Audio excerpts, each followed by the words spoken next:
بسم الله الرحمن الرحيم والسماء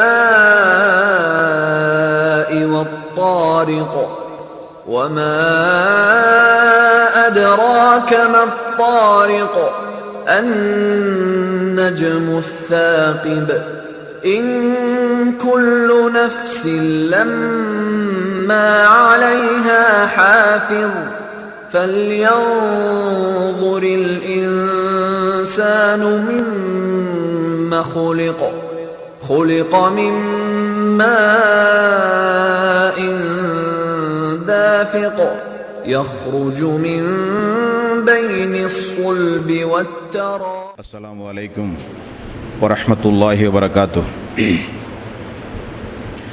الحمد لله رب العالمين نحمده ونستعينه ونستغفره ونعوذ بالله من شرور أنفسنا وسيئات أعمالنا من يهده الله فلا مضل له ومن يضلل فلا هادي له وأشهد أن لا إله إلا الله وحده لا شريك له وأشهد أن محمدا عبده ورسوله. يا أيها الذين آمنوا اتقوا الله حق تقاته ولا تموتن إلا وأنتم مسلمون. يا أيها الناس اتقوا ربكم الذي خلقكم من نفس واحدة وخلق منها زوجها وبث منهما رجالا كثيرا ونساء واتقوا الله الذي تساءلون به والأرحام إن الله كان عليكم رقيبا. يا أيها الذين آمنوا اتقوا الله وقولوا قولا سديدا يصلح لكم أعمالكم ويغفر لكم ذنوبكم ومن يطع الله ورسوله فقد فاز فوزا عظيما. فإن خير الحديث كتاب الله وخير الهدي هدي محمد صلى الله عليه وسلم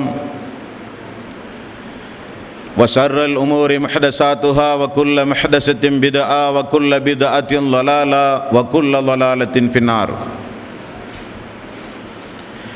வார்த்தைகளில் சிறந்தது அல்லாஹ்வுடைய வார்த்தை என்றும் வழிகாட்டுதலில் சிறந்தது நபிகள் நாயகம் ஸல்லல்லாஹு அலைஹி வஸல்லம் அவர்களுடைய வழிகாட்டுதல் என்றும் காரியங்களில் மிக மிக கெட்டது மார்க்கங்களில் பித்அத்துகளை உண்டாக்குவது, ஒவ்வொரு பித்அத்தான காரியங்களும் வழிகேடுகள் அனைத்தும் உங்களை நரகில் கொண்டு போய் சேர்க்கும் என்று நபிகள் நாயகம் ஸல்லல்லாஹு அலைஹி வஸல்லம் அவர்கள்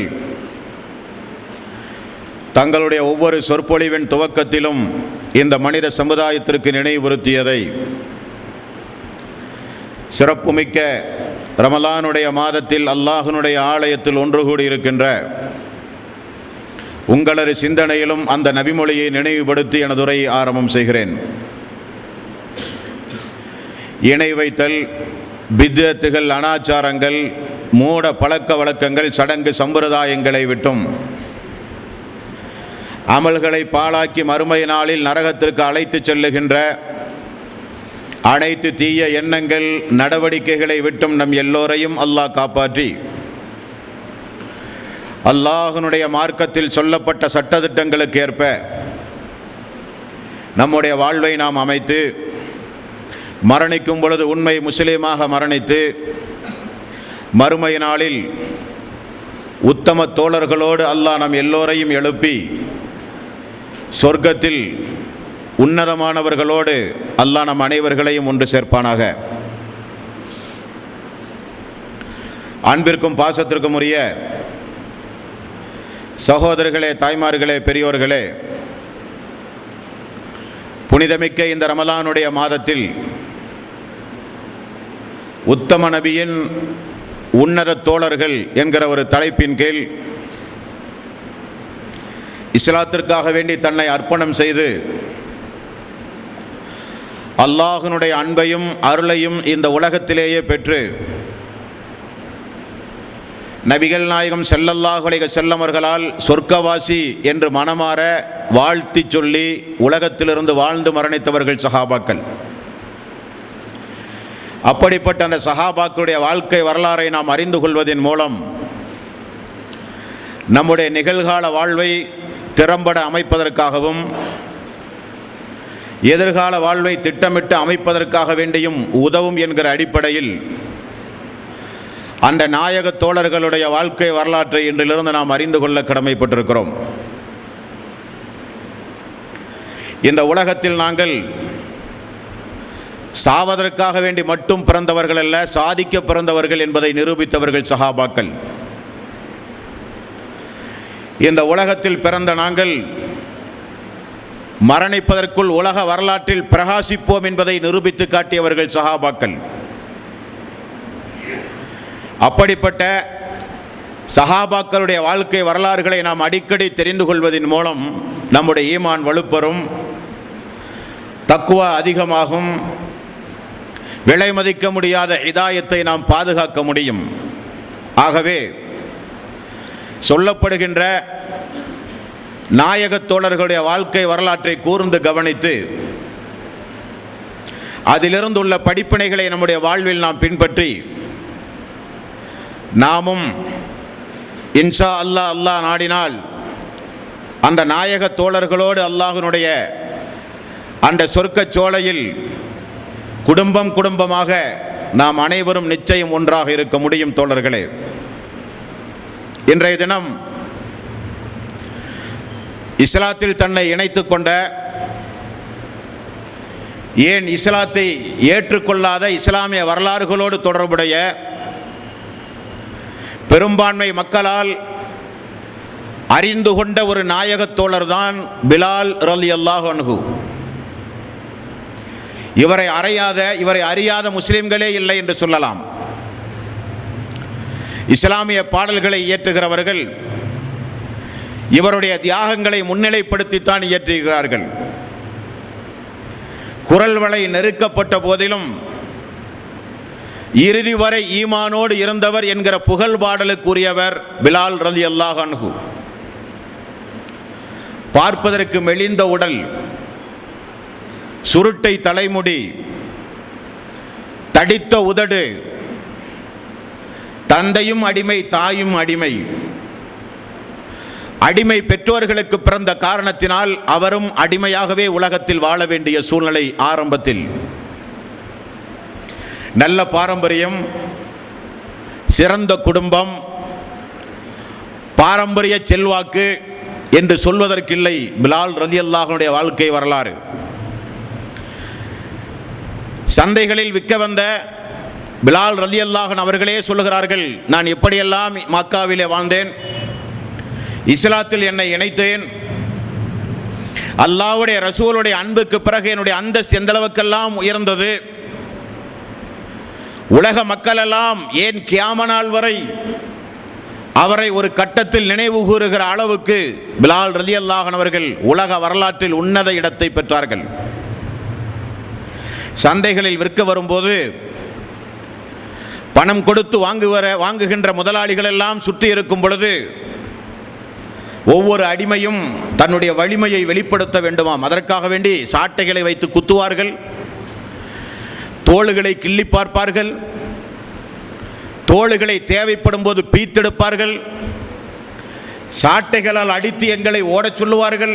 எங்களுடைய வலிமையை காண்பிக்க நாங்கள் அங்குமிங்குமாக ஓடி வியாபார சந்தையில் வாங்குகிற பிரமுகர்களுக்கு மத்தியில் எங்களை நான் வலிமையோடு காட்டிக் கொண்டிருந்த காலம் அந்த காலம்.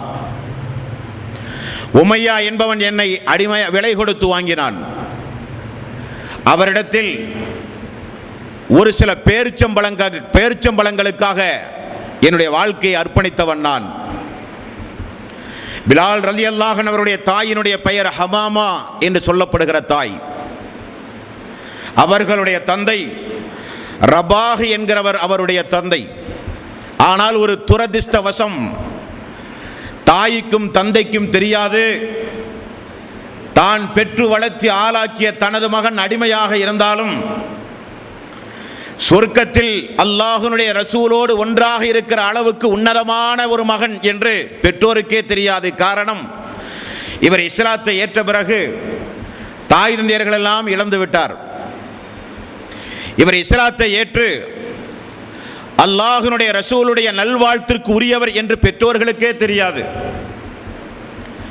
அப்படி மக்காவில் வாழ்ந்து கொண்டிருக்கும் பொழுதுதான் மக்காவில் காட்டு தீயை போல பரவிய ஒரு செய்தி,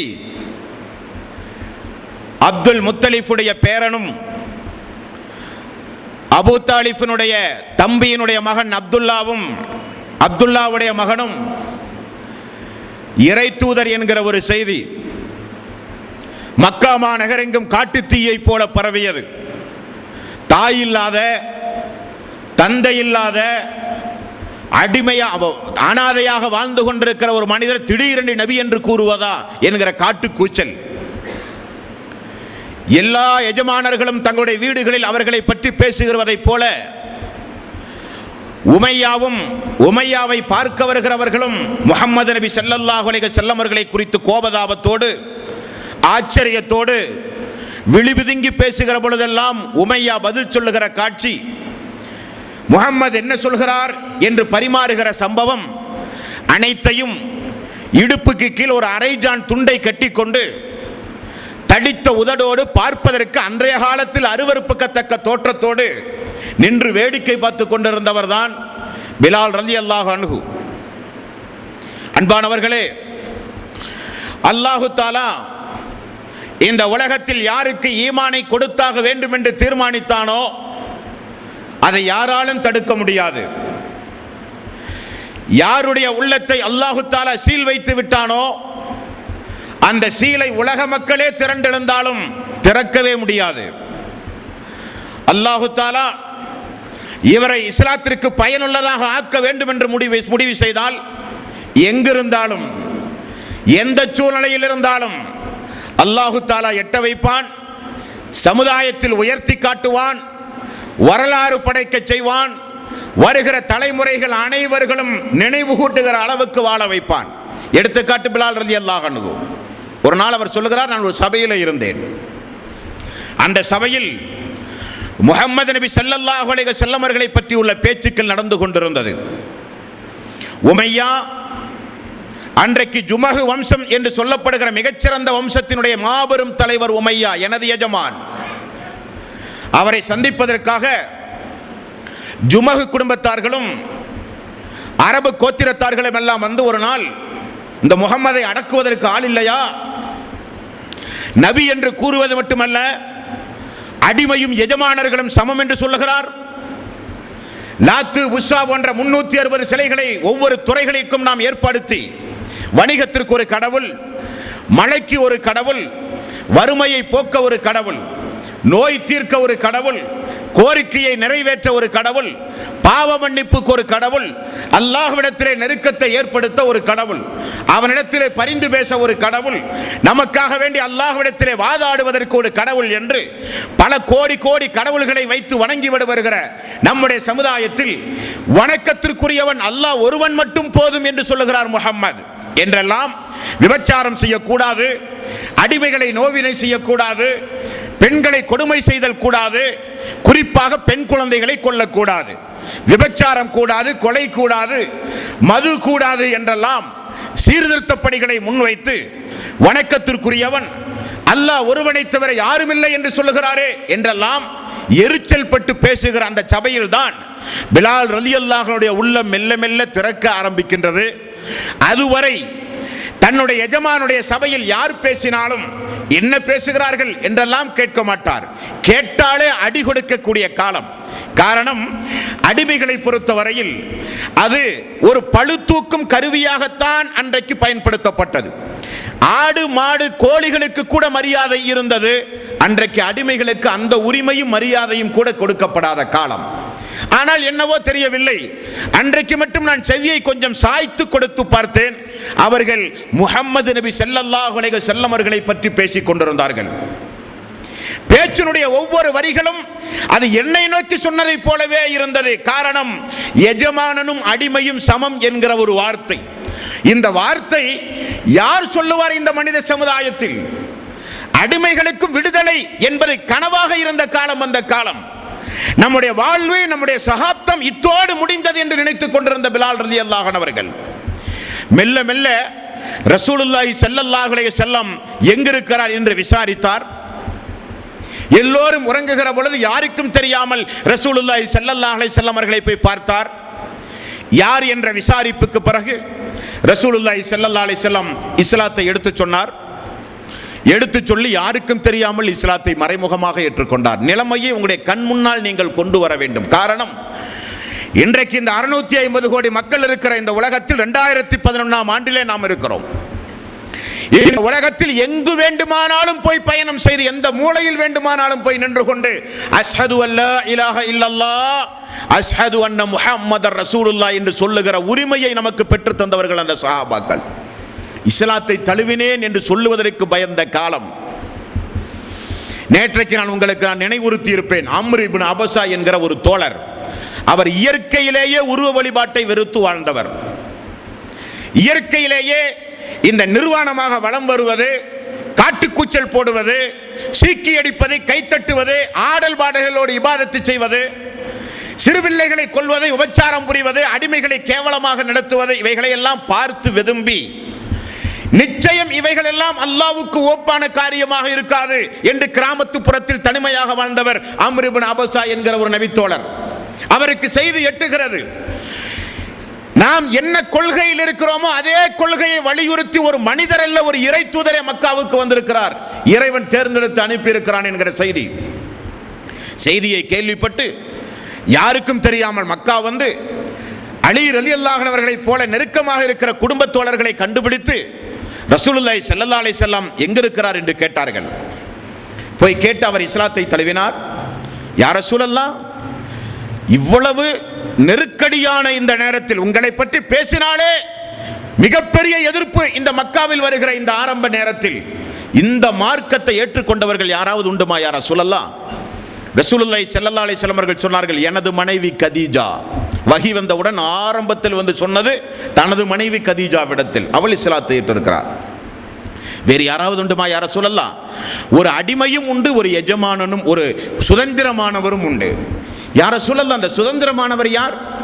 எனது ஆருயிர் தோழர், அன்பு தோழர் அபூபக்கர் சித்திக் ரலியல்லாஹு அன்ஹு, அவர் இஸ்லாத்தை ஏற்ற நிலையில் என்னோடு உண்டு. அடிமை யார் யா ரசூலல்லாஹ்? அவர்தான் பிலால் ரலியல்லாஹு அன்ஹு. உடனே அம்ர் பின் ஆஸ் அவர்கள் சொன்னார்கள், அம்ர் பின் அபஸா, யா ரசூலல்லாஹ், மூன்றாவது நபராக நானும் எனது கிராமத்தை விட்டும் காலியாகி உங்களோடு வந்து தங்கி இந்த மார்க்க வளர்ச்சிக்கு நானும் என்னை ஈடுபடுத்திக் கொள்ளவா? ரசூலுல்லாஹி ஸல்லல்லாஹு அலைஹி வஸல்லம் அவர்கள் சொன்னார்கள், வேண்டாம், நீ உமது கிராமத்திற்கே செல். காரணம், நிலைமை மிக மிக மோசம். என்னோடு தங்கி இஸ்லாமிய பிரச்சாரத்தில் ஈடுபட்டால் வெளியூர்வாசி என்று மிக மிக சுலபமாக உங்களை கொன்று விடுவார்கள். நீங்கள் உங்களுடைய ஊருக்கே சென்று விடுங்கள், இஸ்லாம் வளரும், வளர்ந்ததை நீங்கள் அறிவீர்கள், அப்பொழுது உங்களுடைய குடும்பத்தோடு வந்து என்னோடு நீங்கள் தங்குவீர்கள் என்று ரசூலுல்லாஹி ஸல்லல்லாஹு அலைஹி வஸல்லம் ஒரு முன்னறிவிப்பும் செய்தார். அந்த தோழர் அங்கிருந்து விடைபட்டார். அப்பொழுது அவருக்கு கிடைத்த செய்தி, பிலால் ரலியல்லாஹு அன்ஹு அவர்கள் ரசூலுல்லாஹி ஸல்லல்லாஹு அலைஹி வஸல்லம் இடத்தில் இஸ்லாத்தை ஏற்ற நிலையில் இருக்கிறார் என்கிற செய்தி யாருக்கும் தெரியாது. பிலால் ரலியல்லாஹு அன்ஹு அவர்கள் இஸ்லாத்தை ஏற்று அடிமையாக உமையாவிடத்திலும் மறைத்து வைத்துக் கொண்டு வாழும் பொழுதுதான் மக்கத்து பெருவீதியில் அந்த கொடுமையான காட்சிகளை மெல்ல மெல்ல பார்க்க ஆரம்பிக்கிறார். அவர் போல அடிமையாகவே வாழ்ந்து அடிமையாகவே இந்த உலகத்தில் மரணித்த யாசிர், சுமையா போன்றவர்கள் எல்லாம் கொலை செய்யப்படுகிற காட்சி, அவருடைய மகன் அம்மார் அவர்கள் திடீரென வீதிகளிலே இழுத்து வரப்பட்டு குறைசி தலைவர்களால் கொடுமை செய்யப்படுகிற காட்சி, எல்லாவற்றையும் பிலால் அவர்கள் மெல்ல மெல்ல பார்க்க ஆரம்பிக்கிறார்கள். அபூ சுபியானுடைய மனைவி ஹிந்தா போன்ற பெண்கள் எல்லாம் குறைசி தலைவர்களை வெறியூட்டுவார்கள், அடிமைகளை விடாதீர்கள், நமக்கு எதிராக எப்படி இந்த அடிமைகள் பேசலாம், நமக்கு மிகப்பெரிய அவமானத்தை இந்த அடிமைகள் பெற்று தந்து விட்டார்கள், பாரம்பரியமாக முன்னோர்களாக தலைமுறையாக வழங்கி வருகிற லாத்து உஷாவை இவர்கள் கேவலப்படுத்தி விட்டார்கள் என்றெல்லாம் ஹிந்தா என்கிற பெண்மணி அடிக்கடி பாடல்களை பாடி தலைவர்களை ஊக்குவித்து கொடுமை செய்ய தூண்டிக் கொண்டிருக்கிற காலம். பிலால் ரலியல்லாஹு அன்ஹு அவர்களும் இஸ்லாத்தை ஏற்றுவிட்டார் என்கிற செய்தி அந்த நேரத்தில் தெரிந்தால் நிலைமை என்னவாகும் தோழர்களே? தெரிந்தது உமையாவுக்கு, நம்மை கேவலப்படுத்தி விட்டானே நம்முடைய அடிமை பிலால் என்று சொல்லி எல்லோரும் கர்ஜித்தார்கள், எல்லோரும் கொஞ்சம் குத்தி பேசினார்கள். உமையா, உமது அடிமை கூட முகம்மதுடைய மார்க்கத்தை ஏற்றுக்கொண்டானாமே, இதை விட உமக்கு தலைகுனி வேற என்ன வேண்டும் என்று எரிச்சல் ஊட்டினார்கள். எல்லோரும் வந்து பார்த்தார்கள் பரிதாபத்தோடு உமையாவை. உமக்குமா இப்படிப்பட்ட ஒரு கேவலம்? உமது அடிமை இந்த அளவுக்கு உன்னை தலைகுனிவை ஏற்படுத்தி விட்டானே என்று எல்லோரும் வந்து பேசி பேசி உமையாவை மிகப்பெரிய அளவில் ஆத்திரமூட்டினார்கள். பேசி பார்த்தார்கள் பிலாலிடத்தில். வேண்டாம் பிலாலே, என்னை பற்றி உமக்கு நன்றாக தெரியும், வேண்டாம் என்று பேசி பார்த்தார். அதட்டி பார்த்தார், மிரட்டி பார்த்தார். மசியவில்லை பிலால் ரலியல்லாஹு அன்ஹு அவர்கள். ஏற்றதுதான் என்றார்கள் பிலால் அவர்கள். இது அல்லாஹ்வுடைய மார்க்கம், அல்லாஹ் ஒருவன் தான் என்பது எனது கொள்கை. எனது உடல் உறுப்புகளை நீங்கள் விலை கொடுத்து வாங்கி இருக்கலாமே தவிர எனது உணர்வை நீங்கள் விலை கொடுத்து வாங்கவில்லை. உணர்வுக்கு நான் எஜமான், எனது உள்ளத்திற்கு நான் தான் எஜமான். எனது உடம்புக்கு வேண்டுமானால் நீங்கள் எஜமானாக இருக்கலாம் என்று சொன்னார். ஆரம்பித்தார்கள் பாவிகள் சொல்லனா துன்பங்கள். பாலைவனம் என்றால் அரபு நாடுகளுக்கு சென்று வந்த மக்களுக்கு தான் தெரியும். அடித்தால் வெயில், அப்படிப்பட்ட வெயில், கொழுந்து விட்டெறிகிற வெயில். அந்த பாலைவனத்து பெருவீதியில் திறந்த மேனியோடு கொண்டு வந்து கிடத்தி அந்த பாவிகள் நெஞ்சின் மீது ஒரு கல்லையும் கொண்டு வந்து வைப்பார்களாம். சுற்றி நின்று கொண்டு எல்லோரும் உமிழ்வார்களாம். முகத்தில் தலையிலும் காலிலும் காலை வைத்து அமர்த்துவார்களாம். லாத்து உஸ்ஸாவை வணங்கு, நம்முடைய பாரம்பரியத்தை விடமாட்டேன் என்று சொல், முகம்மதை விட்டுவிட்டேன் என்று சொல் என்று சொல்லி எல்லோரும் சித்திரவதை செய்வார்கள். உமர் அவர்கள் வர்ணிக்கிற காலம் ஒன்று உண்டு. அப்படி சித்திரவதை தொடரும் பொழுதெல்லாம் நெஞ்சுறுதி மிக்க பிலால் ரலியல்லாஹு அன்ஹு அவர்கள் என்று வரலாற்று ஆசிரியர்கள் குறிப்பிடுகிற அளவுக்கு நெஞ்சுறுதியோடு வாழ்ந்தார்கள். இறுதி மூச்சு வரை ஈமான் என்கிற பாடலை கேட்டவர்கள் நாம், வாழ்ந்து காட்டியவர்கள் சஹாபாக்கள். கடைசி வரை அஹத் அஹத், அல்லாஹ் ஒருவன் தான், அல்லாஹ் ஒருவன் தான். வீதிகளிலே போட்டு புரட்டி புரட்டி எடுத்தார்கள் பிலால் ரலியல்லாஹு அன்ஹு அவர்களை. மசியவில்லை. திரும்ப அழைத்து வருவார்கள். உயிர் வேண்டுமே சித்திரவதை செய்வதற்கு. ஆடு மாடுகளுக்கு தண்ணீர் கொடுப்பதைப் போல தண்ணீர் கொடுப்பார்களாம். தண்ணீர் குடித்துக் கொண்டு மூளையிலே ஒதுங்கி கிடப்பாராம். மீண்டும் தரதர எழுத்து வந்து வீதியிலே போட்டு மீண்டும் கொடுமை செய்வார்களாம். மீண்டும் ஒரு சமரச பேச்சு, மீண்டும் அடிதடி. இரண்டாவது கொஞ்சம் வித்தியாசமான கொடுமைகளை செய்தால் எப்படியும் இந்த பிலால் மசிந்தே தீருவார் என்கிற அடிப்படையில் ஒரு ரகசிய ஆலோசனை கூட்டம் செய்கிறார்கள் அந்த பாவிகள். அந்த ஆலோசனைக்கு பிறகு இரண்டாவது கட்ட கொடுமையை ஹதீசுகளிலே பார்த்தால் கண்களெல்லாம் கலங்கிவிடும்.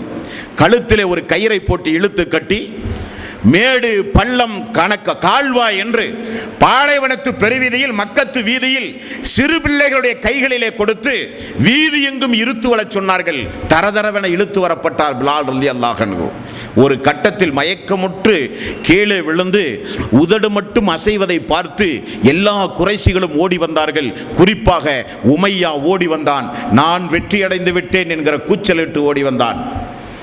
இந்த பிலாலுடைய உதடு அசைகிறது, நிச்சயம் நம்முடைய லாத்து உஸ்ஸாவைத்தான் இவர் ஏற்பார், நாம் வெற்றி பெற்று விட்டோம், அடிமை தோற்று போய்விட்டார், உயிருக்கு பயந்து விட்டார் என்று சொல்லி நான் எனது காதை, உமையா சொல்லுகிறான், அவர் என்னுடைய பிலால் அவர்கள் சொல்லுகிறார்கள், எனது எஜமான் காதை எனது உதட்டுக்கு அருகிலே கொண்டு வந்து வைத்து நான் என்ன சொல்லுகிறேன் என்று கேட்கார். அப்பொழுதும் எனது நாவு அகத் அகத் என்று வந்தது.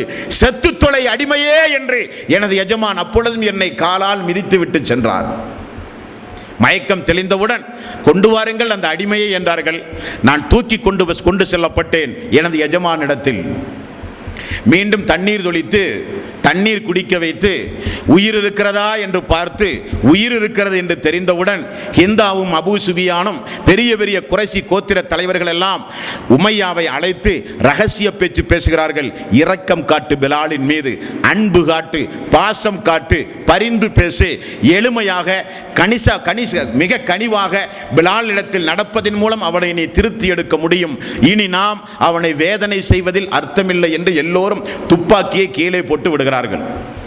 பிலாலை அழைத்து பேசுகிறார்கள். பிலாலே, நம்முடைய கடவுளை பற்றி உனக்கு தெரியாத ஒன்றும் அல்ல, நம்முடைய பாரம்பரியத்தை பற்றி தெரியாத ஒன்றும் அல்ல, நம்முடைய அந்தஸ்து எவ்வளவு பெரிய அந்தஸ்து, நீ என்னை நிச்சயம் கேவலப்படுத்த மாட்டாய். சந்தையில் யாரும் வாங்காத நேரத்தில் நான் தான் அதிக விலை கொடுத்து உன்னை வாங்கினேன், எப்படியெல்லாம் உன்னை நான் வளர்த்தேன், எப்படியெல்லாம் உன்னை நான் பார்த்தேன் என்றெல்லாம் பாசமலை பொழிந்தார். கூர்மையாக கேட்டார். இறுதியில் உனது முடிவென்ன என்று கேட்டார். பிலால் அப்பொழுதும் சொன்னார், எனது முடிவு அகத், ஏகன்தான், சொன்னான், அல்லாஹ் ஒருவன்தான், அல்லாஹ் ஒருவன்தான் என்றான். நிச்சயம் உன்னை கொல்லாமல் விடமாட்டேன் என்றான் அந்த உமையா என்று சொல்லப்படுகிற கொடுங்கோலன். எல்லோரும் கூடி ஆலோசித்து, உயிரோடு விட்டால் நிச்சயம் நம்முடைய குலப்பெருமைக்கு நாசம். ஒரு அடிமையை கட்டுப்படுத்த முடியாத எஜமான் என்று தனக்கு ஒரு அவப்பெயர் வரும் என்பதை உணர்ந்தார் உமையா. கொல்ல வேண்டும் என்று முடிவு செய்து வீதிகளிலே இழுத்துக் கொண்டு போகும்போதுதான் அபூபக்கர் சித்திக் அவருடைய பார்வையிலே படுகிறது. அதற்கு முன்னாலும் எல்லா அடிமைகளும் வீதிகளிலே சித்திரவதை செய்யப்படுவதை அபூபக்கர் சித்திக் ரலியல்லாஹு அன்ஹு அவர்கள் பார்த்து கொண்டுதான் இருந்தார். செல்வந்தரும் கூட அல்லாஹ்வுடைய ரசூலுக்கு இணையாக தாராளமாக அல்லாஹ்வுடைய பாதையில் வாரி வாரி செலுத்திய ஒரு தோழர். அபூபக்கர் சித்திக் ரலியல்லாஹு அன்ஹு அவர்கள் கொலை செய்வதற்காக வேண்டி அழைத்து செல்லப்படும் போதுதான் உமையாவிடத்திலே போய் சொன்னார், ஏன் இந்த அநியாயம்? கேட்பதற்கு ஆள் இல்லை என்பதற்காக வேண்டியா இந்த அநியாயம்? அல்லாஹ் உங்களை நிச்சயம் விடமாட்டான். இந்த உயிருக்கு நீங்கள் பதில் சொல்லியாக வேண்டும். உமையா, கேட்கிற காசை தருகிறேன், எனக்கு இந்த பிலாலை விடுதலை செய்து தாருங்கள் என்று சொன்னார். உமையாவுக்கு நல்ல ஒரு சந்தர்ப்பம். செத்து மடிவதை காட்டிலும் கிடைக்கிற தீனாருக்கு விட்டால் நமக்கு லாபம் தானே. இனி யார் இந்த அடிமையை வாங்க போகிறார்? உடல் முழுக்க புண்ணுகள் ஆகிவிட்டது.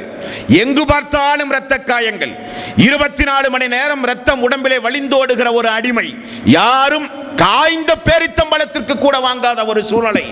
அபூபக்கர் சித்திக் அவர்கள் வந்து சொல்கிறார், எவ்வளவு கேட்டாலும் தருவேன் என்று சொல்கிறார்.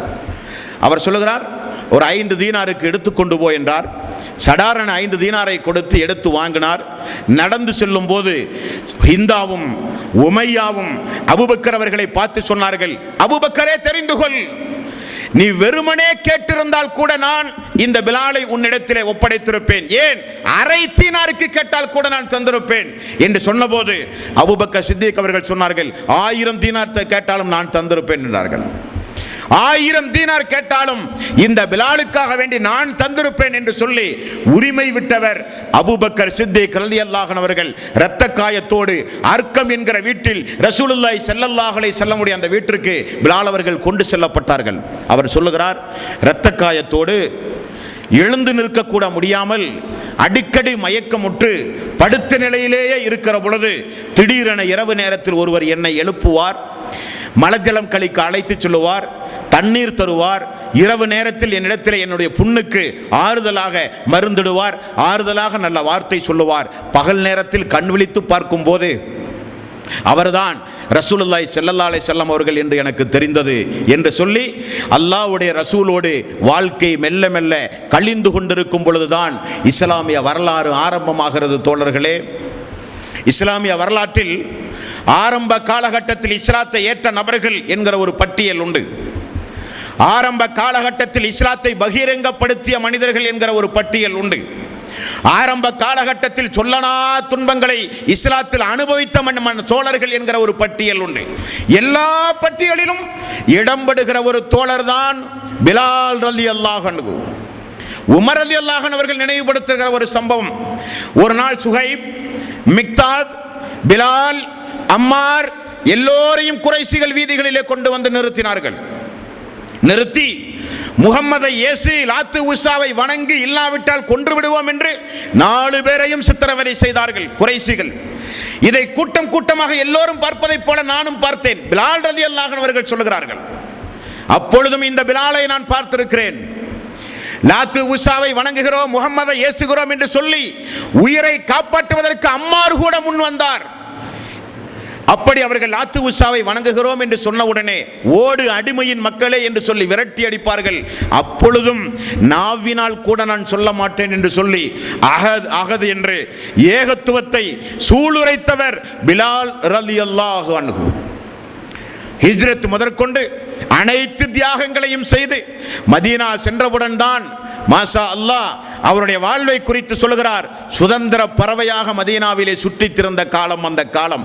எனக்கும் இப்படி ஒரு வாழ்வு வருமா என்று நானே அதிர்ந்து போகிறேன் நினைக்கும் பொழுது என்று சொல்லுகிற காலம். அல்லாஹ்வுடைய ரசூல் விடுவாரா? உலகத்திற்கே சமத்துவத்தையும் நீதியையும் நேர்மையையும் மனித உரிமையையும் உலகத்திற்கு கற்றுக் கொடுத்தவர் ரசூலுல்லாஹி ஸல்லல்லாஹு அலைஹி வஸல்லம். மதீனா போனவுடன் மஸ்ஜித் நபவி அல்லாஹ்வுடைய ரசூலுடைய பெயரில் ஒரு பள்ளி எழுப்பப்பட்டது.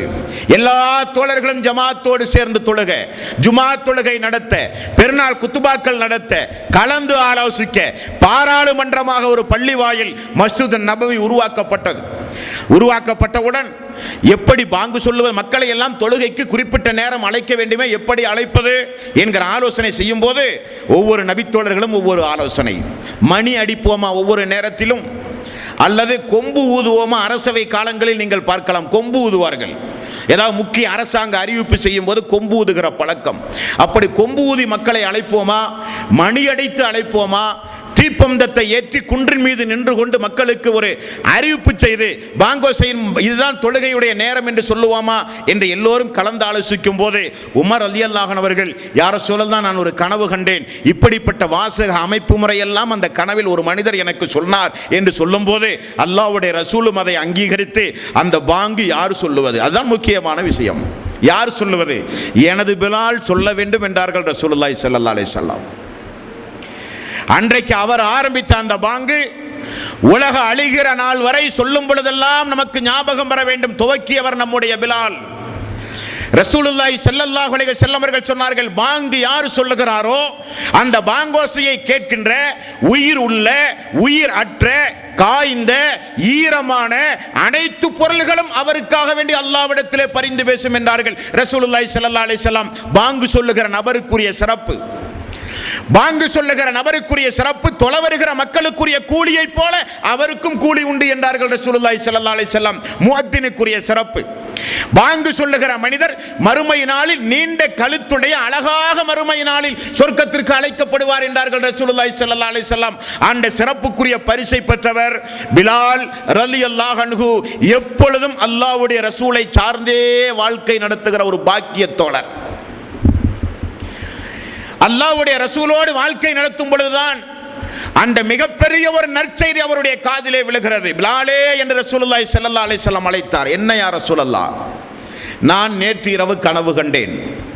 அந்த கனவில் உம்மு சுலைம் ரலியல்லாஹு அன்ஹு, அனஸ் ரலியல்லாஹு அன்ஹுடைய தாய் உம்மு சுலைம் ரலியல்லாஹு அன்ஹு அவர்களை நான் சொர்க்கத்திலே பார்த்தேன். எடுத்து காட்டப்பட்டது உம்மு சுலைம் அவர்களுக்கு சொர்க்கம்.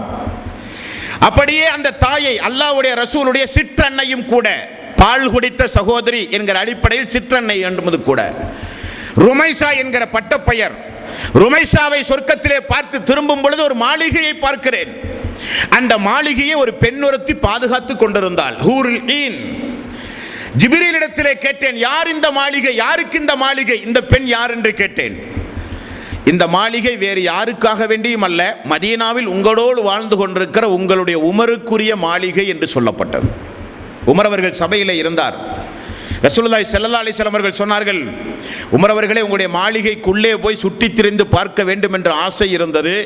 உமராகிய நீங்கள் ரோசக்காரராயிற்றே, எனது அனுமதி இல்லாமல் எனது வீட்டுக்குள் எப்படி போனீர் என்று கேட்டால் என்ன பதில் சொல்லுவது என்றார்கள். அழுகிறார்கள் உமர் அவர்கள். யார் ரசூலல்லாஹ், உங்களின் மீதா கோபப்பட போகிறேன். அழுகிறார்கள் உமர் ரலியல்லாஹு அன்ஹு. அடுத்து சொன்னார்கள், பிலாலே, உங்களுடைய காலடி ஓசையை சொர்க்கத்திலே கேட்டேனே, உங்களுடைய காலடி ஓசையை சொர்க்கத்தில் நான் கேட்டேனே, இஸ்லாத்திற்கு நீங்கள் வந்ததிலே இருந்து தொடர்ந்து நீங்கள் செய்த நற்கர்மம் எது, எந்த நற்கர்மம் அந்த அந்தஸ்தை உங்களுக்கு பெற்று தந்தது என்று கேட்டார்கள். பிலால் ரலியல்லாஹு அன்ஹு அவர்கள் சொன்னார்கள், யார் ரசூலல்லாஹ், நான் இஸ்லாத்தில் இணைந்ததிலே இருந்து ஒலு செய்தால் 2 ரக்காத்து தொழுவேன். ஒலு செய்தால் 2 ரக்காத்து தொழுவேன். அது ஒலுவுக்குரிய தொழுகை, முன் சுன்னத் அல்ல. ஒவ்வொரு தொழுகைக்கும் முன் சுன்னத்துகள் உண்டு. ஒலுவுக்குரிய தொழுகையாக 2 ரக்காத் நான் தொழுது வருவேன் யா ரசூலல்லாஹ் என்றார்கள் பிலால் ரலியல்லாஹு அன்ஹு. இஸ்லாத்தில் இணைந்தது மட்டுமல்ல, அவர் காலடித்து வைத்ததிலே இருந்து அவர் மரணிக்கின்றவை அவருடைய ஒவ்வொரு துறையை பார்த்தாலும் தியாகம் செய்கிற இடத்திலெல்லாம் பிலால் ரலியல்லாஹு அன்ஹு அவர்கள். அல்லாஹ்வுடைய ரசூல் எங்கு பட்டினி கிடக்கிறாரோ அந்த சபையில் பிலால். அல்லாஹ்வுடைய ரசூல் எங்கெல்லாம் ஏச்சுக்களுக்கும் பேச்சுக்களுக்கும் ஆளாகிறாரோ அங்கெல்லாம் பிலால் ரலியல்லாஹு அன்ஹு. அல்லாஹ்வுடைய ரசூல் மதீனா சென்ற பிறகு அன்சாரி தோழர்களையும் முஹாஜிர்களையும் சகோதரர்கள் என்று ஒவ்வொரு நபர்களையும் சகோதரர்கள் ஆக்கினார்கள் என்று உங்களுக்கு தெரியும். அப்படி சகோதரர்கள் ஆக்கிய பிறகு மீதம் ஒரு 80 தோழர்கள் இருந்தார்கள். அவர்கள் மதீனாவிலே யாருக்கும் சகோதரர்களாக ஆக்க முடியவில்லை. காரணம், அன்றைக்கு முஸ்லிம்கள் அவ்வளவுதான் இருந்தார்கள். மீதமுள்ள 80 பேர்களையும் நான் பாதுகாக்கிறேன் என்று திண்ணையில் தன்னுடைய பள்ளி வாயில் ஒரு திண்ணையை ஏற்படுத்தி அந்த திண்ணையில் தன்னுடைய 80 தோழர்களையும் படுக்க வைத்து பாதுகாத்து கோழி குஞ்சை பாதுகாப்பதைப் போல பாதுகாத்தார்கள் ரசூலுல்லாஹி ஸல்லல்லாஹு அலைஹி வஸல்லம். அந்த மதீனா சென்ற பிறகுதான் அல்லாஹ்வுடைய ரசூல் சொன்னார்கள், உங்களுடைய ஒருவருடைய உணவு 2 பேருக்கு இனி நாள் முதல், 2 பேருடைய உணவு 3 பேருக்கு, 3 பேருடைய உணவு 4 பேருக்கு. யாருக்காவது ஒரு ஆளுக்கு ஒரு உணவு வீட்டிலே இருந்தால் அவர் எனது திண்ணை தோழர் ஒருவரை அழைத்து செல்லட்டும், 2 பேருக்கு உணவு இருந்தால் எனது திண்ணை தோழர் 3 பேரை அழைத்து செல்லட்டும் என்று ரசூலுல்லாஹி ஸல்லல்லாஹு அலைஹி வஸல்லம் அறிவிப்பு செய்தார். மீதமுள்ள தோழர்களுக்கெல்லாம் பேரித்தம்பழத்தை உணவாக கொடுத்தார். எத்துணை பேரித்தம்பழம்? ரமலானுடைய மாதம், இந்த மாதம் நெஞ்சிலே கை வைத்து பார்க்க வேண்டும். நோன்பு திறக்கும் பொழுது குறைந்தது நாம் 5 பேரித்தம்பழம் 10 பேரித்தம்பழம் சைட் டிஷ்ஷாக, கஞ்சிக்கு துணை சாதனமாக நாம் அந்த உணவை அருந்திக் கொண்டிருக்கிறோம். ஆனால் சஹாபாக்கள் சொல்கிறார்கள், ஒரு நாளைக்கு 5 பேரித்தம்பழம் தான் எங்களுக்கு ரேஷன் திட்டம், உணவு.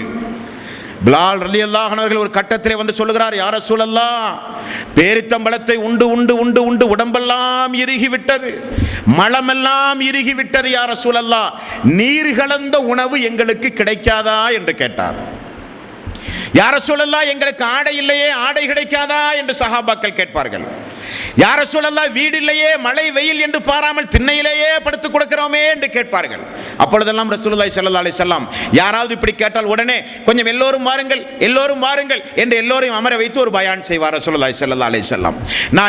நான் இருக்க வைத்து உங்களுக்கு தராதவனான் நான், என்னை பற்றி உங்களுக்கு தெரியாதா என்றெல்லாம் மக்களுக்கு ஆறுதல் சொல்லுவார். சொல்லிவிட்டு ரசூலுல்லாஹி ஸல்லல்லாஹு அலைஹி வஸல்லம் அவர்கள் சொல்வார்கள், பிலாலை தெரிந்து கொள், தோழர்களை தெரிந்து கொள்ளுங்கள், கௌபாவுக்கு அணிவிக்கின்ற ஆடை எப்படி சிறந்த ஆடையோ அதை விட சிறந்த ஆடையை அல்லாஹு தஆலா உங்களுக்கு நிச்சயம் தருவான், இந்த மார்க்கம் வளர்ந்தே தீரும் என்றார்கள் ரசூலுல்லாஹி ஸல்லல்லாஹு அலைஹி வஸல்லம். அப்படி அல்லாஹ்வுடைய ரசூலுடைய சபையோடு வாழ்ந்து கொண்டிருந்த காலம் அந்த காலம். ஒரு நாள் ரசூலுல்லாஹி ஸல்லல்லாஹு அலைஹி வஸல்லம் ஏழை எளிய மக்கள் யாராவது வந்தால் வீட்டிலே இருந்தால் வாங்கி கொடுப்பார்கள், தோழர்களிடமிருந்து வாங்கி கொடுப்பார்கள், பள்ளியிலே அறிவிப்பு செய்து அந்த தோழர்களுடைய பிரச்சனைகளை தீர்த்து வைப்பார்கள். இது ரசூலுல்லாஹி ஸல்லல்லாஹு அலைஹி வஸல்லம் வழக்கம்.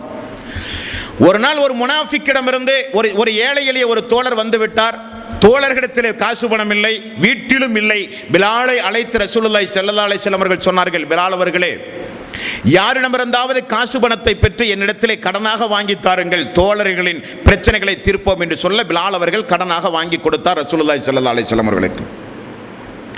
கடனுக்குரியவர் வந்து ஒரு நாள் ஒரு மிகப்பெரிய ஒரு பாரதூரமான ஒரு வார்த்தையை சொல்லிவிட்டார் பிலாலை பார்த்து. பிலாலே, அன்றைக்கு வாங்கிய காசெங்கே? ரசூலுல்லாஹி ஸல்லல்லாஹு அலைஹி வஸல்லம் வாங்க சொன்னார், ஆகவே தான் நான் வாங்கினேன், குறித்த காலத்தில் உனக்கு நிச்சயம் கிடைக்கும் என்று சொன்னார். நாள் நெருங்கிவிட்டது, 3 நாள் 4 நாள் தான் அவகாசம் இருக்கிறது. அந்த முனாஃபிக் வந்து பிலால் அவர்களை பார்த்து சொன்ன செய்தி என்ன தெரியுமா? பிலாலே, வாங்கிய கடனை குறித்த நேரத்தில் நீ திரும்ப தராவிட்டால் வாங்கிய கடனுக்காக உன்னை நான் அடிமையாக மதீனாவிலே வைப்பேன் என்றார். சுபஹானல்லாஹ், காலாகாலமாக அடிமையாகவே தன்னுடைய குடும்பமும் தானும் வாழ்ந்து மதீனாவில் இப்பொழுதுதான் சுதந்திரமாக இருந்த ஒரு நிலையில் மீண்டும் நம்மை அடிமைப்படுத்த போகிறானே ஒரு பாவி என்று சொல்லி ரசூலுல்லாஹி ஸல்லல்லாஹு அலைஹி வஸல்லம் ஓடோடி வந்தார். யா ரசூலல்லாஹ், என்ன கொடுமை, யா ரசூலல்லாஹ், என்ன கொடுமை, இந்த பிலால் மீண்டும் அடிமையாக வேண்டுமா யா ரசூலல்லாஹ், என்ன பிரச்சனை, வாங்கிய கடனை திரும்ப கொடுக்காவிட்டால் உன்னை நான் அடிமைப்படுத்துவேன் என்று எச்சரிக்கிறான் அந்த பாவி என்று சொன்னவுடன் ரசூலுல்லாஹி ஸல்லல்லாஹு அலைஹி வஸல்லம் வாங்கிய கடனை திரும்ப கொடுக்க எண்ணம் யாருக்காவது இருந்தால் அவர்களுடைய கடனை திரும்ப கொடுக்க அல்லாஹ் உதவி செய்வான். ரசூலுல்லாஹி ஸல்லல்லாஹு அலைஹி வஸல்லம் அவர்கள் சொன்னார்கள், கடன் வாங்கும் போது அந்த கடனை திரும்ப கொடுக்க வேண்டும் என்கிற எண்ணத்தோடு முழு முயற்சியை நீங்கள் எடுக்கும் போது அல்லாஹ் உங்களுக்கு உதவி செய்வான் என்பதை மறந்து விட்டீர்களா பிலால் அவர்களே? ஒரு நாள் தாண்டியது, 2 நாள் தாண்டியது, பிலால் அவர்களுக்கு ஒரே பதட்டம். என்ன நடக்குமோ, ஏது நடக்குமோ, நாளைய தினம் அடிமையா, நாளைய மறுதினம் அடிமையா, கடன் திரும்ப கொடுக்காவிட்டால் நம்முடைய நிலைமை என்ன என்று ஏங்கி தவித்துக் கொண்டிருந்த நேரத்தில் திடீரென அல்லாஹ்வின் புறத்திலிருந்து ரசூலுல்லாஹி ஸல்லல்லாஹு அலைஹி வஸல்லம் அவர்களுக்கு ஒரு அன்பளிப்பு வர அந்த அன்பளிப்பை பிலாலிடத்திலே கொடுக்க பிலால் சொல்லுகிறார், அந்த முனாஃபிக்கை தேடி மதீனா எங்கும் நான் பல இடங்களிலும் சுற்றித் திரிந்தேன். காரணம், 2 நாள் தான் இருந்தது நான் அடிமையாக போவதற்கு.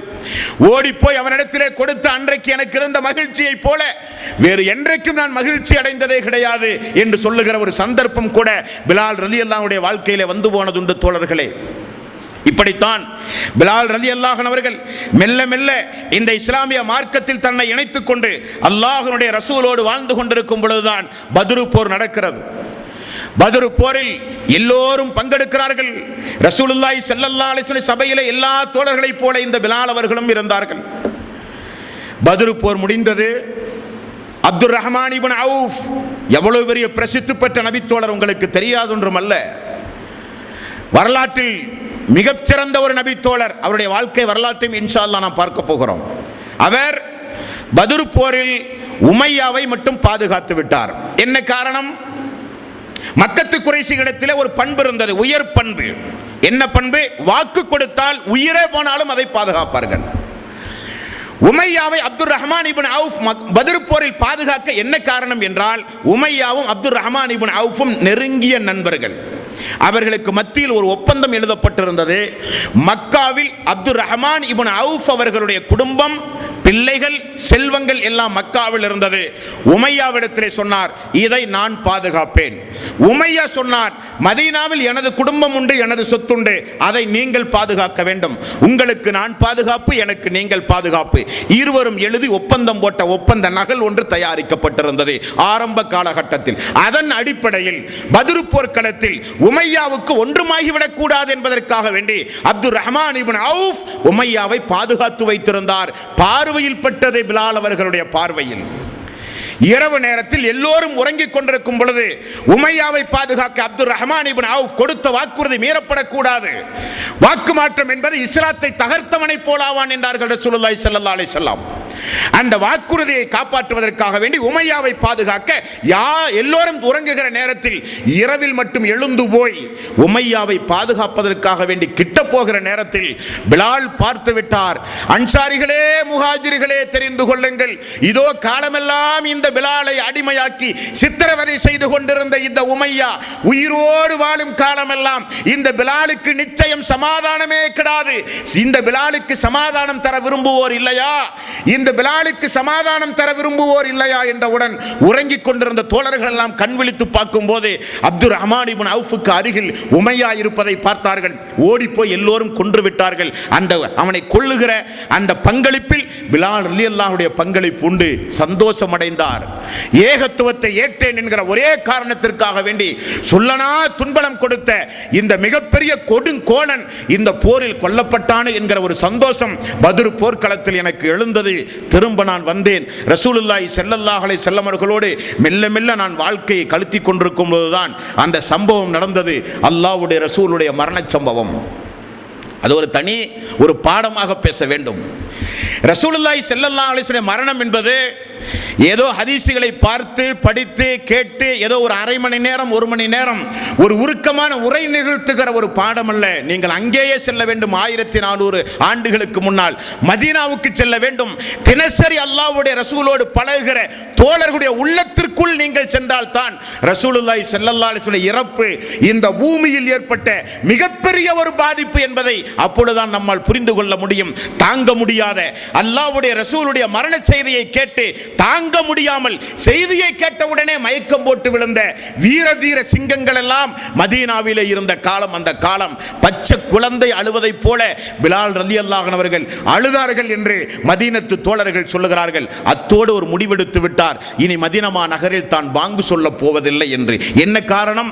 அஷ்ஹது அன்ன முஹம்மது ரசூலுல்லாஹ், முஹம்மது நபியினுடைய பெயரை அந்த பாங்கில் சொல்ல வேண்டிய சூழ்நிலை ஏற்படுமே, சொல்லுகிற சக்தியும் இல்லை, கேட்கிற ஆற்றலும் நமக்கு இல்லை என்பதை உணர்ந்து பிலால் ரலியல்லாஹு அன்ஹு அவர்கள் இனி பாங்கு சொல்ல முடியாது என்று தீர்க்கமான முடிவெடுத்து அல்லாஹ்வுடைய ரசூலுக்கு பிறகு அபூபக்கர் சித்திக் ரலியல்லாஹு அன்ஹு அவர்கள் ஆட்சியில் இருக்கும் போது போய் முறையிட்டு விடுகிறார். அபூபக்கரை என்னை விட்டு விடுங்கள், இந்த மதீனாவில் இருக்க இனி எனக்கு மனம் இல்லை.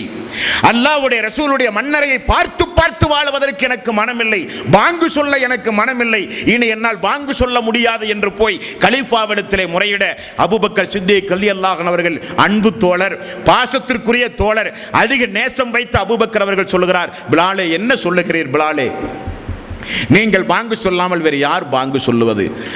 நீங்கள் எப்படியெல்லாம் எங்களுக்கு தோழர்கள். அல்லாஹ்வுடைய ரசூல் மதீனாவில் பள்ளியை கட்டி பாங்கு சொல்ல வேண்டும் என்கிற திட்டம் வகுத்த உடனே முதலில் உங்களை அல்லவா சொன்னார்கள். உங்களுக்கு தெரியுமா மக்கத்து வெற்றி நடந்ததா இல்லையா? மக்காவுடைய வெற்றி நடக்கும் போது அல்லாஹ்வுடைய ரசூலுக்கு பின்னால் முதல் சஃபில் யார் நின்றார்கள்? உசாமாவும் நீங்களும் என்பதை நீங்கள் மறந்துவிடக் கூடாது. 10,000 படை வீரர்களோடு மக்காவுக்குள் ரசூலுல்லாஹி ஸல்லல்லாஹு அலைஹி வஸல்லம் நுழையும் பொழுது தனது வளர்ப்பு மகன் ஜெயித் அவர்களுடைய மகன் உசாமா செல்லப்பிள்ளை, தனது மகன் வளர்ப்பு மகன் அடிமையுடைய மகன் உசாமா, அவரை வலது புறத்திலும் உங்களை அல்லாஹ்வுடைய ரசூல் இடது புறத்திலும் நிறுத்தி மக்காவுக்குள் நுழைந்த அந்த சம்பவத்தை நீங்கள் நினைத்து பார்க்க வேண்டும் பிலாலே. ஆம், பிலால் ரலியல்லாஹு அன்ஹு அவர்கள் சொல்கிறார்கள், மக்காவுக்குள் நான் நுழையும் பொழுது நான் பட்ட அந்த துயரங்களையும் கஷ்டங்களையும் நான் நினைத்து பார்த்து கொண்டே நுழைந்தேன். நிச்சயம் அல்லாஹ்வுடைய ரசூல் நம்மை பழிக்கு பழி வாங்குவார். அம்மார் அவர்களை கொடுமை செய்தவர்கள் இருந்தார்கள், யாசிர் சுமையா அவர்களை கொலை செய்தவர்கள் இருந்தார்கள், பிலால் அவர்களை ஓட ஓட அடித்தவர்கள் எல்லாம் அன்றைக்கு கொம்பனாக வாழ்ந்து கொண்டிருந்தார்கள்.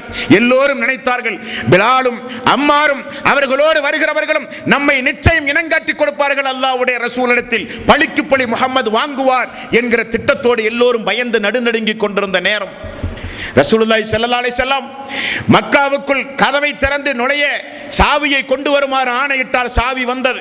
திறக்க சொன்னார் என்னிடத்தில். பிலால் ரலியல்லாஹு அன்ஹு கதவை திறந்தார்கள்.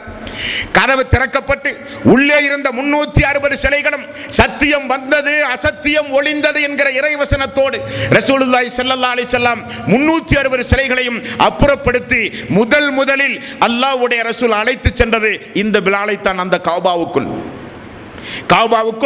இப்னு உமர் அவர்களும் பிலால் ரலியல்லாஹு அன்ஹு அவர்களும் உசாமா அவர்களும் அந்த புனிதமிக்க காபாவுக்குள் உள்ளே சென்று 360 சிலைகளையும் அப்புறப்படுத்தி அல்லாஹ்வுடைய ரசூலோடு 2 ரக்காத்து தொழுது காபாவுக்கு மேல் ஏறி நின்று கொண்டு பாங்கு சொன்ன அந்த காட்சி மக்காவிலே கூடி கொண்டிருந்த 10,000 தோழர்களுடைய கண்களையும் கலக்கியது.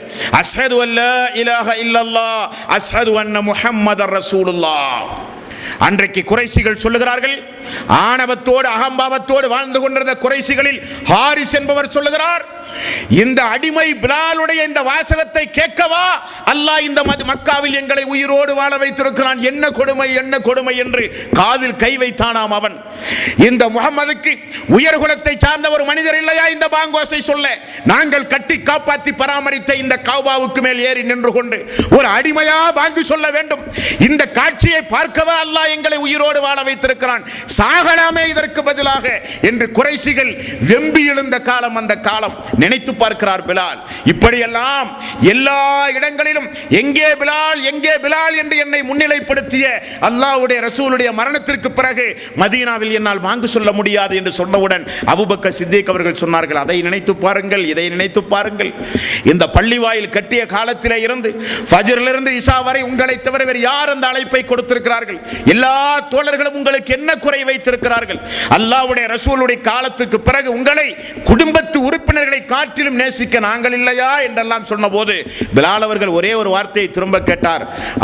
அமீருல் முஃமினீன் அவர்களே, அபூபக்கர் சித்திக் அவர்களே, மக்காவா நகரில் என்னை நீங்கள் அடிமை விட்டது அல்லாஹ்வுக்காக வேண்டி என்றால் என்னை விட்டு விடுங்கள், அல்லது உங்களுக்காக வேண்டித்தான் அடிமை விட்டீர்கள் என்றால் என்னை நீங்கள் வைத்துக் கொள்ளுங்கள் என்றார். அபூபக்கர் சித்திக் அவர்கள் சொன்னார்கள், அப்படி அல்ல, அல்லாஹ்வுக்காக வேண்டித்தான் உன்னை நான் அடிமை விட்டேன், எனக்காக வேண்டி அல்ல. அல்லாஹ்வுக்காக வேண்டிதான் உங்களை நான் அடிமை விட்டேன், எனக்காக வேண்டி நிச்சயம் அல்ல.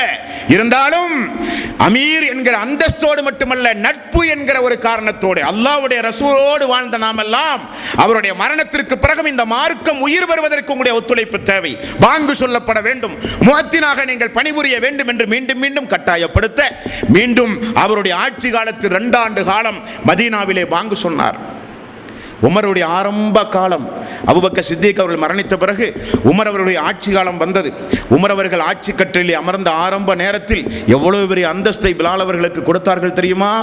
மன்னாதி மன்னரெல்லாம் அனுமதி பல நாள் பெற்றுத்தான் உமர் அவர்களை பார்க்க முடியும்.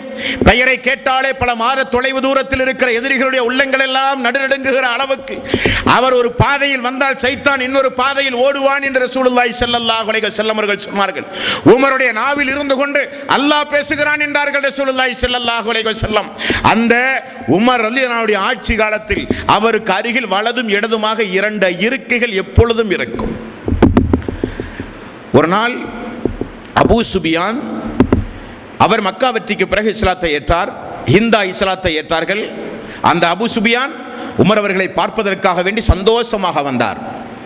வெளியிலே நின்று கொண்டிருக்கிறார். உமர் அவர்களுடைய அனுமதியை எதிர்பார்த்து, நாம் குறைசி தலைவர் முஹம்மது நபி ஸல்லல்லாஹு அலைஹி வஸல்லமுடைய தோழர், ஆரம்ப காலகட்டத்தில் இஸ்லாத்தை கடுமையாக எதிர்த்திருந்தாலும் பிறகு இஸ்லாத்தை ஏற்றுக்கொண்டோம். ரசூலுல்லாஹி ஸல்லல்லாஹு அலைஹி வஸல்லம் மக்கத்து பெருவீதியில் வைத்து ஒரு அறிவிப்பு செய்தார், அபூ சுபியானுடைய வீட்டில் தஞ்சம் புகுந்த மக்களுக்கு பாதுகாப்பு உண்டு என்றார். அப்படி முன்னிலைப்படுத்திய நாம் என்று தன்னைத்தானே அவர் ஒரு பில்டப் கொடுத்து உமர் அவருடைய மாளிகைக்கு வெளியே அனுமதி எதிர்பார்த்து நிற்கும் பொழுது அதோ வருகிறார்கள் அந்த இரண்டு அடிமைகள். மக்கத்து பெருவீதியில் யாருடைய கண் முன்னால் யாரால் கொடுமை செய்யப்பட்டார்களோ அந்த சுஹைப், அந்த கப்பாப், அந்த பிலால் ரலியல்லாஹு அன்ஹு அவர்கள் வருகிறார்கள். யாருடைய அனுமதியும் இல்லாமல் கோட்டைக்குள் நுழைவதை பார்க்கிறார் அபூ சுபியான். நேராக போய் உமர் அவர்களுடைய மாளிகைக்கு அருகிலே போய் அவருடைய இருகைக்கு அருகிலே போய் வலதும் இடதுமாக இரண்டு தோழர்கள் கப்பாப் அவர்களும் பிலால் அவர்களும் அமர்கிறார்கள். சபையிலே நின்று கொண்டிருக்கிற அபூ சுபியானுடைய வாய் மெல்ல மெல்ல முணுக்க ஆரம்பித்தது. என்ன கொடுமை! நாமெல்லாம் நிற்கும் பொழுது எந்த ஒரு மதிப்பு மரியாதையும் இல்லாமல் ஆரம்ப காலகட்டத்தில் வாழ்ந்த இவர்களுக்கு இந்த கலீஃபாவிடத்தில் இவ்வளவு பெரிய அந்தஸ்தா என்று கேட்டபோது அங்கே நிற்கிற ஒரு நபி தோழர் சுருக்கென ஒரு பதில் சொன்னார். தோழர்களே தெரிந்து கொள்ளுங்கள். உமர் அவர்களும் சேர்ந்து சொன்னார்கள். இரண்டு பேரையும் அமர வைத்து அழகு பார்த்த உமர் அவர்கள் சொன்னார்கள், இங்கே நிற்கிற எல்லோரும் தெரிந்து கொள்ளுங்கள், மக்காமா நகரில் நம்மிடத்தில் எல்லோரிடத்திலும் தான் நபிகள் நாயகம் ஸல்லல்லாஹு அலைஹி வஸல்லம் இஸ்லாத்தை சொன்னார்கள். ஆனால் நம்மை விட முன்னாக இவர்கள் ஏற்றுக்கொண்டார்கள். நம்ம எல்லோரிடத்திலும் தான் சொன்னார்கள் அல்லாஹ்வுடைய ரசூல் இஸ்லாத்தை, ஏகத்துவத்தை, தௌஹீதை நம்மில் எல்லோரிடத்திலும் தான் அல்லாஹ்வுடைய ரசூல் சொன்னார்கள். ஆனால் நாம் ஏற்கவில்லை. இந்த தோழர்கள் ஏற்றார்கள், தியாகம் செய்தார்கள். இவர்கள் என்னுடைய தலைவர் என்றார் பிலால் அவர்களை பார்த்து. யார் தெரியுமா இவர்? எனது தலைவர் அபூபக்கர் சித்திக் அவர்கள் உரிமை விட்ட எனது இன்னொரு தலைவர் பிலால் அவர்கள் என்று பாராட்டி சீராட்டி சொல்லி வளர்த்தியார் பிலால் ரலியல்லாஹு அன்ஹு அவர்களை. பிலால் ரலியல்லாஹு அன்ஹு உமரிடத்திலே போய் மன்றாடினார், உமர் அவர்களை என்னால் தாங்க முடியவில்லை, மதீனாவில் என்னால் இருக்க முடியாது, நான் ஷாம் நாட்டுக்கு செல்கிறேன், அங்கு போய் இருந்து கொண்டு இஸ்லாமிய பிரச்சாரம் செய்கிறேன், அல்லாஹ்வுடைய பாதையில் எப்படியாவது எனது உயிரை நான் அழித்தே தீர வேண்டும், நான் ஷாம் நாட்டுக்கு செல்கிறேன் என்று விடாப்புடியாக இருந்து மதீனாவிலே முஅத்தின் என்கிற அந்த அந்தஸ்திலே இருந்து விடுவிக்கப்பட்டு ஷாம் நாட்டுக்கு சென்றார். ஷாம் நாட்டிலே வாழ்ந்து கொண்டிருந்தார். உமர் ரலியல்லாஹு அன்ஹுடைய இஸ்லாமிய சாம்ராஜ்யம் பெரிய அளவிலே பறந்து விரிந்தது. பைத்துல் முகத்தஸ் பாலஸ்தீனத்திலே கைப்பற்றப்பட்டது. பாலஸ்தீனத்தில் கைப்பற்றப்பட்டவுடன் அந்த இடத்திற்கு உமர் ரலியல்லாஹு அன்ஹு அவர்கள் செல்கிறார்கள். அது ஒரு தனி சம்பவம். சுருக்கமாக சொல்கிறேன். பாலஸ்தீனத்தின் அன்றைய ஒரு யூதர் அந்த சாவியை கையிலே வைத்திருந்தார். கலீஃபா உமர் வந்தால் மட்டும்தான் கொடுப்பேன் என்றார். கலீஃபா வர வேண்டும் என்று உத்தரவிட்டார். கலீஃபா சென்றார். சாவி கையிலே கொடுக்கப்பட்டது. அந்த நேரத்தில் அவ்வளவு பெரிய வெற்றி களிப்புக்கு முன்னிலையிலும் எல்லா தோழர்களும் சொன்ன ஒரே செய்தி, இந்த மதீனா, இந்த பாலஸ்தீன பைத்துல் முகத்தஸில் முதல் பாங்கு இந்த பிலாலுடைய பாங்காத்தாக இருக்க வேண்டும். உமர் அவர்களே நீங்கள் சொல்லுங்கள் என்று சொல்ல மீண்டும் ஒரு சமரச முயற்சி செய்ய பிலால் அவர்கள் ஒத்துக்கொண்டு ஒரு பாங்கு சொன்னார். சுப்ஹானல்லாஹ். எல்லா தோழர்களும் சொல்கிறார்கள் அஷ்ஹது அன்ன முஹம்மதர் ரசூலுல்லாஹ் என்று. அல்லாஹ்வுடைய ரசூலுடைய பெயர் சொன்ன உடனே மிகப்பெரிய அளவில் சப்தம் போட்டு பிலால் அவர்கள் அழுக, கேட்டவர்களும் அழுக, உமர் அவர்களும் அழுக, குலுகி நிற்கிற எல்லா மக்களும் அழுக. பிலால் அவர்களுடைய அந்த பாங்கை அந்த பாலஸ்தீனத்தில் இருக்கிற பைத்துல் முகத்தஸில் அன்றைக்கு நான் இறுதியாக கேட்டேன் என்று தோழர்களும் சொல்ல, பிலால் அவர்களும் சொல்லுகிற சம்பவம் ஹதீஸிலே பார்க்கிறோம். தோழர்களே, 70 வயதில் ஷாம் நாட்டில் மரணமான ஒரு தோழர், ஹிஜ்ரி 20 ஷாம் நாட்டில் மரணமான ஒரு தோழர். அப்படிப்பட்ட அந்த தோழருடைய வாழ்க்கை வரலாற்றை நாம் எதை கேட்டோமோ அதை நம்முடைய வாழ்விலே நாம் நடைமுறைப்படுத்த வேண்டும். பிலால் அவர்களுடைய பெயரை வளர்ந்து வருகிற பிறக்க போகிற நம்முடைய மக்களுக்கு, நம்முடைய குடும்பங்களில் பிறக்க போகிற ஆண் மக்களுக்கு பிலால் அவர்களுடைய பெயரை வைத்து மனமாற நம்முடைய குடும்பங்களிலே பிலால் பிலால் என்கிற வார்த்தை உலகம் முழுக்க இருக்கிற இஸ்லாமிய குடும்பங்களில் ஒலிக்கப்பட வேண்டும். அவருடைய தியாகம் நினைவு கூறப்பட வேண்டும். அவரை போல நம்முடைய வாழ்வில் நம்முடைய மக்களை வளர்த்தி ஆளாக்க வேண்டும். நாமும் அதே போல வாழ வேண்டும் தோழர்களே. அதுபோல நிறைய தோழர்கள் இஸ்லாமிய வரலாற்றில் முகவரையும் முன்னுரையும் எழுதிய நிறைய தோழர்கள் உண்டு. அதில் ஒரு தோழர் தான் அல்லாஹ்வுடைய ரசூலை எங்கு கண்டாலும் கொன்றே தீருவேன் என்று சூளுரைத்து இரவு பகலாக மக்காவிலும் ஏன் மதீனா வரை சென்று இரவு பகலாக ரசூலுல்லாஹி ஸல்லல்லாஹு அலைஹி வஸல்லம் அவர்களை கொன்று குவிப்பதற்காக வேண்டி திட்டம் போட்டு நடந்து கொண்டிருந்த ஒரு தோழர் தான் பிறகு இஸ்லாத்தை தழுவிய ஒரு நபி தோழர். ரசூலுல்லாஹி ஸல்லல்லாஹு அலைஹி வஸல்லம் அவர்களை கொன்று குவிப்பதற்காக வேண்டி திட்டம் போட்டு நடந்து கொண்டிருந்த ஒரு தோழர் தான் பிறகு இஸ்லாத்தை தழுவிய ஒரு நபி தோழர். மக்கள் எல்லாம் தஞ்சம் புகுந்தார்கள் அபிசீனியாவுக்கு. குறைஷிகளால் தேர்ந்தெடுத்து அனுப்பப்பட்ட தோழர் அவர். காரணம், அவருக்கு பேச்சாற்றல் உண்டு, யாரையும் வசீகரப்படுத்தி விடுவார், எப்படிப்பட்ட எதிரியையும் தன்னுடைய பேச்சாற்றலால் மயக்கி விடுவார், எப்படிப்பட்ட காரியத்தையும் பேச்சாற்றலால் சாதித்து விடுகிற ஒரு தோழர். மக்காவிலே இருந்து அபிசீனியாவுக்கு அனுப்பி நஜ்ஜாஷி மன்னனிடத்தில் பேசி அவர்களை எல்லாம் திரும்ப வாங்கி வந்து கொல்ல வேண்டும் என்பதற்காக வேண்டி பிரதிநிதியாக குறைஷிகளால் அனுப்பப்பட்ட அந்த தோழர் பிறகு இஸ்லாத்தை தழுவிக்கொண்டார். அவர் யார், அவருடைய தியாகம் என்ன, அதிலிருந்து நமக்கு கிடைக்கக்கூடிய பாடம் என்ன என்பதை இன்ஷா அல்லாஹ் நாளைய தினம் அறிவோம். வாஹிரு தவ்வானா அனில் ஹம்துலில்லாஹி ரப்பில் ஆலமீன். அஸ்ஸலாமு அலைக்கும் வரஹ்மத்துல்லாஹி வபரகாத்துஹு.